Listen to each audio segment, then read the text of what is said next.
Agora vamos começar aqui a estrutura da nossa paginazinha aqui, né? Do nosso container.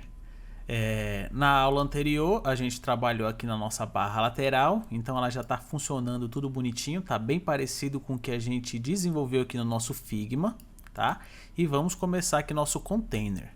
Lembrando aqui que a gente tem duas estruturas, né? A gente tem a barra lateral e o container, então a gente vai ter que dar uma mexida aqui na nossa estrutura aqui para que ele se comporte como uma grid, né? Eu vou mostrar para vocês agora aqui no CSS como a gente vai fazer isso.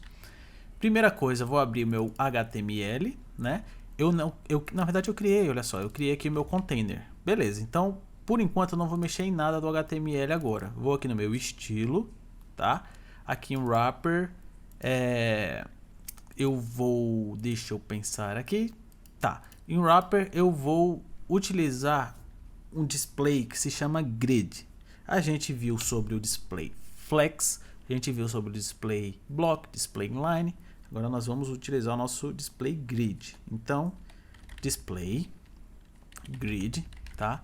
E a partir do momento que eu usar ele, os nossos filhos daqui, né, do nosso HTML, ele vai se comportar como elementos de uma grid, tá? Primeira coisa que eu vou fazer aqui, vou remover esse widget, porque eu vou falar que os filhos deste cara aqui que vai ter determinados tamanhos, né? Então, se eu remover esse camarada aqui e salvar, vamos ver o que acontece. Ele vai se tornar o maior cara aqui, né? Porque é o único que tem conteúdo. A imagem não se alterou porque a gente definiu na mão aqui qual é o tamanho dela, né? Mas aqui usando o display grid, eu vou fazer o seguinte, ó. Grid, template, columns. E aqui eu vou usar 250 pixels e um FR, tá? Salvei, atualizei, voltou ao normal. Parece que nada aconteceu, né? Mas aconteceu sim. E eu vou mostrar para vocês utilizando até um background aqui para a gente ter uma ideia melhor. Então, depois aqui de tudo, eu vou adicionar o meu background color. Eu vou colocar o nosso aqua novamente. Salvei, voltei para o meu index, atualizei. Beleza, percebe aqui, ó, que eu tenho o meu elemento de barra lateral e o nosso container já tá aqui do lado. E o que significa isso aqui, ó? O que significa esse grid template columns? Ele vai definir a largura de cada template, de cada elemento, né, de cada filho nesse caso, do meu wrapper. No caso nosso wrapper, se eu fechar ele aqui, ó, nosso wrapper ele tem dois elementos, né? Tem o aside e tem esse article aqui que representa o nosso container. Os dois elementos, que é a nossa barra lateral, essa daqui, beleza, tá certo. E aqui eu defini o seguinte, ó, no nosso primeiro elemento, no caso aqui do nosso aside, então eu quero definir 250 pixels, beleza. Então tá definido aqui 250 pixels. Agora, no outro, eu quero definir um FR, que é o que? É a fração, né? Esse 1FR ele tem uma prioridade grande, né? Aqui no nosso display, no nosso display grid, e é uma unidade de medida também. Eu posso colocar aqui 0.5 e aí ele teria a metade do tamanho que ele tem agora. Se eu atualizar, percebe aqui que ele tem a metade agora do tamanho que ele tinha. Se eu voltei aqui e ele volta ao normal. E esse 1FR ele é meio que dinâmico.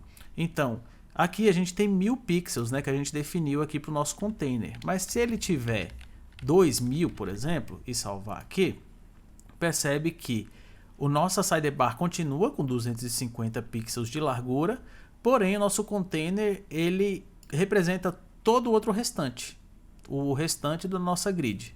Então, vou voltar aqui para o meu 1000 pixels e vou deixar esse 1FR mesmo, que eu quero que ele fique no restante. Poderia vir aqui e falar qual é o tamanho desse daqui. Venho aqui, ó, tamanho 700 pixels. Então eu venho aqui e coloco 700 pixels. Salvei, atualizei e poderia deixar dessa forma aqui. Mas só que por que ele não está também exatamente da mesma forma?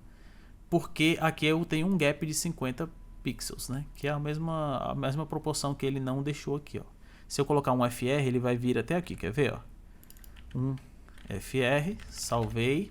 Percebe aqui como ele vai aumentar um pouco o nosso container? Atualizei, ó, ele aumentou. Por quê? Porque a gente não contou com esse espaçamento aqui. Mas, explicando o FR, é isso.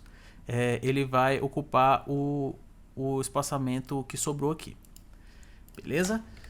Então, eu preciso agora também adicionar o meu gap, né? Que é exatamente essa margem aqui. Eu poderia chegar aqui no meu container, né? Que eu criei aqui e colocar um margin left de 50 pixels, né?